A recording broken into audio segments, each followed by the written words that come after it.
পিঠা প্রেমীদের জন্য আজকে নরম তুলতুলে দুর্দান্ত স্বাদের মুখরোচক একটি আমের পিঠার রেসিপি তৈরি করে দেখাবো। তালের বড়া তো আপনারা অনেক খেয়েছেন, গরমকালে একবার আমের বড়া খেয়ে দেখুন, সারা বছর এর স্বাদ ভুলতে পারবেন না। নমস্কার বন্ধুরা, আমার চ্যানেলে সকল দর্শক বন্ধুদের স্বাগত জানিয়ে আজকে একদমই একটি নতুন রেসিপি আপনাদেরকে তৈরি করে দেখাবো। আমি আজকে আমের বড়া আপনাদেরকে তৈরি করে দেখাবো। আর এর আগেও আমি চ্যানেলে দেখুন আমের মালপোয়া তৈরি করে রেখেছি, আপনারা যদি দেখতে চান চ্যানেলের ভেতরে ঢুকে দেখে আসতে পারেন। ভিডিওটা 1 বছরের পুরনো ভিডিও, আপনাদের যাতে চ্যানেলের ভেতরে ঢুকে খুঁজতে অসুবিধা না হয় তাই আমি গতকালই কমিউনিটি দিয়েছি। আপনারা যদি কেউ কাঁচা আমের মালপোয়া দেখতে চান তাহলে চ্যানেলের ভেতরে ঢুকে দেখে আসতে পারেন। আজকে আমি নরম তুলতুলে কাঁচা আমের বড়া তৈরি করে দেখাবো, তাই ভিডিওটা সম্পূর্ণ দেখার জন্য সঙ্গে থাকুন। প্রথমেই একটা বোলের মধ্যে আমি 2 কাপ পরিমাণ ফ্রেশ সুজি নিয়ে নিয়েছি। সুজি দেওয়ার পর ওপর থেকে যেই মেজারমেন্ট কাপে মেপে আমি সুজি নিয়েছিলাম সেই কাপ দিয়েই 1 কাপ পরিমাণ ময়দা দিয়ে দেব। আর স্বাদ মতো লবণ 1/2 টিস্পুন পরিমাণ দিয়ে নিয়েছি। ময়দার পরিমাণটা এখন একটু কমই রাখতে হবে, লাগলে পরে আরেকটু দিয়ে নেওয়া যাবে। এবার অল্প অল্প জল দিয়ে একটা ঘন ব্যাটার তৈরি করে নেব। জলটা কিন্তু একবারেই দিতে যাবেন না, অল্প অল্প করে জল দিয়ে একটা ঘন ব্যাটার তৈরি করে নেবেন, কারণ এই রেসিপিতে আমাদের একটা ঘন ব্যাটার লাগবে। যেভাবে আমরা বাড়িতে তালের বড়া তৈরি করি এই ব্যাটারটা কিন্তু ঠিক সেরকমই হবে। একটা হ্যান্ড উইক্সের সাহায্যে ভালো করে মিক্স করে একটা ঘন ব্যাটার রেডি করে নিয়েছি।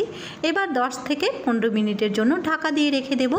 ঢাকা দিয়ে রেখে দেওয়ার কারণে সুজিগুলো কিন্তু ভেতর থেকে খুব সুন্দরভাবে ফুলে উঠবে, যার কারণে আমের বড়াগুলো ভেতর থেকে কিন্তু নরম তুলতুলে হবে।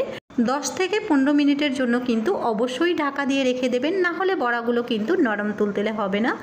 এদিকে 10 মিনিটের জন্য সুজিটা ফুলতে থাক, আর এদিকে আমি আমের একটা পিউরি বের করে নিচ্ছি। কাঁচা আম আমি আগে থেকেই সেদ্ধ করে নিয়েছিলাম। কাঁচা আমের থেকে পাল্প বা পিউরি বের করতে আশা করি সবারই জানা আছে, তাই ভিডিওটা দেখানোর কোনো ইচ্ছেই আমার ছিল না। তবুও একদমই যারা কাঁচা আমের পাল্প বের করতে জানেন না তাদের জন্য একটু দেখিয়ে দিচ্ছি। একটা কাঁচা আম আটির অংশটা বাদ দিয়ে প্রেসার কুকারে একটা সিটি দিয়ে নিয়েছি। সিটি দেওয়ার পর ঝাঁকনি দিয়ে ছেঁকে আমের একটা পিউরি বের করে নিতে হবে। আমের পিউরিটাই কিন্তু আমাদের লাগবে। আর আমের পিউরির মধ্যে আমি 2 ফোঁটা ফ্রুট কালার ব্যবহার করেছি। ফ্রুট কালারটা কিন্তু সম্পূর্ণ অপশনাল, চাইলে আপনারা নাও দিতে পারেন। খাবারের স্বাদের কোনো রকম পরিবর্তন হবে না, রেসিপিতে খুব সুন্দর একটা কালার আসবে, সেই জন্যই আমি দিচ্ছি। বাটিটা সাইডে রেখে দেব। আর এদিকে দেখুন 10 মিনিট হয়ে গেছে, সুজিটা কিন্তু অনেকটাই ফুলে উঠেছে, দেখে বোঝাই যাচ্ছে। আর সাথে চিনিটাও গলে গেছে। আমের পিউরির থেকে অর্ধেকটা পিউরি আমি এখানে দিয়ে নিচ্ছি। দিয়ে নেওয়ার পর এবার হ্যান্ড উইক্সের সাহায্যে ভালো করে মিশিয়ে নেব। আর আমার মনে হচ্ছে ব্যাটারটা কিন্তু একটু পাতলা হয়ে গেছে, আরও একটু ময়দা মিশিয়ে নিতে হবে, কারণ ব্যাটারটা কিন্তু আমাদের একদম ঘন লাগবে। যেভাবে আমরা বাড়িতে তালের বড়া তৈরি করি এই ব্যাটারটা কিন্তু ঠিক সেই রকমই হবে। সেই জন্য আরও 2 চামচ পরিমাণ ময়দা মিশিয়ে নিয়ে দেখা যাক যে ব্যাটারটা ঘন হয়েছে কিনা। 2 চামচ ময়দা মিশিয়ে নিয়ে দেখুন ব্যাটারটা কিন্তু অনেকটাই ঘন হয়ে গেছে। এবার আমি হাত দিয়ে দেখিয়ে দিচ্ছি যে বড়াটা তেলের মধ্যে কিভাবে দেব। বর্ষাকালে তালের বড়া আপনারা অনেক খেয়েছেন, গরমকালে আমের বড়া একবার এভাবে বানিয়ে দেখুন। সম্পূর্ণ মুখরোচক একটি রেসিপি, একটু টকটক লাগার কারণে মুখে কিন্তু একটা নতুন স্বাদ নিয়ে আসবে।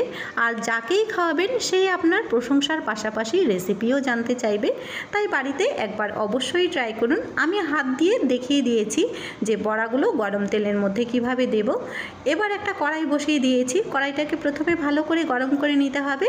এবার কড়াইতে বেশ খানিকটা সয়াবিন তেল বা সাদা তেল দিয়ে দিচ্ছি। তেলটা ভালো করে গরম হয়েছে কিনা চেক করে নেব। প্রথমে 1 ফোঁটা ব্যাটার দিয়ে দিচ্ছি। দেখুন ব্যাটারটা কিন্তু সঙ্গে সঙ্গে ফুলে ওপর দিকে উঠে এসেছে, তার মানে বুঝতে হবে তেল আমাদের বড়া তৈরির জন্য একদম পারফেক্ট রেডি হয়ে গেছে। এবার একটা একটা করে বড়া আমি গরম তেলে দিয়ে নেব। আমের বড়াগুলো তৈরি করার জন্য ছোট্ট একটা ট্রিক্স আপনাদেরকে বলে দিচ্ছি, যাতে আপনাদের বাড়িতে তৈরি করার সময় কোনো অসুবিধা না হয়। প্রথমে তেলটাকে কিন্তু খুব ভালো করে গরম করে নিতে হবে। আর প্রথমেই আমি দেখিয়েছি যে তেলের মধ্যে 1 ফোঁটা ব্যাটার দিয়ে চেক করে নিতে হবে। তেলটা ভালো করে গরম হয়ে আসলেই কিন্তু বড়াগুলো দেবেন। আর বড়াগুলো যখন দেবেন তখন গ্যাসের আঁচটা কিন্তু হাই ফ্লেমে কিংবা মিডিয়াম ফ্লেমে রাখতে হবে। বড়াগুলো যখন দিয়ে নেওয়া হয়ে যাবে তখন গ্যাসের আঁচটা একটু কমিয়ে দিয়ে উল্টে পাল্টে বেশ ভালো করে ভেজে নিন, যাতে ভেতরে কাঁচা না থেকে যায়।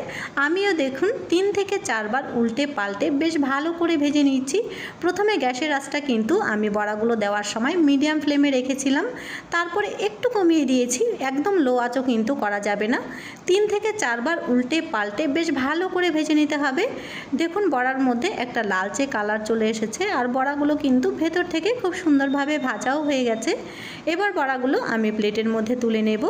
একই তেলের মধ্যে আবারও আমি আমের বড়াগুলো দিয়ে নিচ্ছি। এবার একটু বেশি পরিমাণে দেব, কারণ প্রথম খোলা কিন্তু যেমনই হোক না কেন পরের খোলাগুলো কিন্তু খুব সুন্দর হয়। আর বড়াগুলো দেওয়ার সাথে সাথেই দেখুন কিভাবে ফুলে ওপর দিকে উঠে আসছে, কারণ এবার তাকটা কিন্তু একদম ঠিক আছে। আবারও বড়াগুলো দেওয়ার পর 3 থেকে 4 বার উল্টে পাল্টে বেশ ভালো করে ভেজে নিচ্ছি। 2 বার ভিডিওতে দেখাচ্ছি যাতে আপনাদের বুঝতে কোনো অসুবিধা না হয়।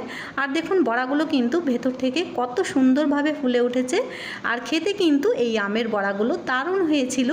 ভেতর থেকে একদম নরম তুলতুলে ফুলকো আর পারফেক্ট আমের বড়া গরমকালে এভাবে বাড়িতে তৈরি করে দেখুন, যাকেই খাওয়াবেন সেই আপনার প্রশংসায় পঞ্চমুখ হয়ে যাবে। ভিডিওর কোথাও একটু গ্যাপ না রেখে সারা ভিডিওতে বকবক করেছি, ক্ষমা করবেন। আর আশা রাখছি আজকের রেসিপি আপনাদের কাছে ভালো লাগবে।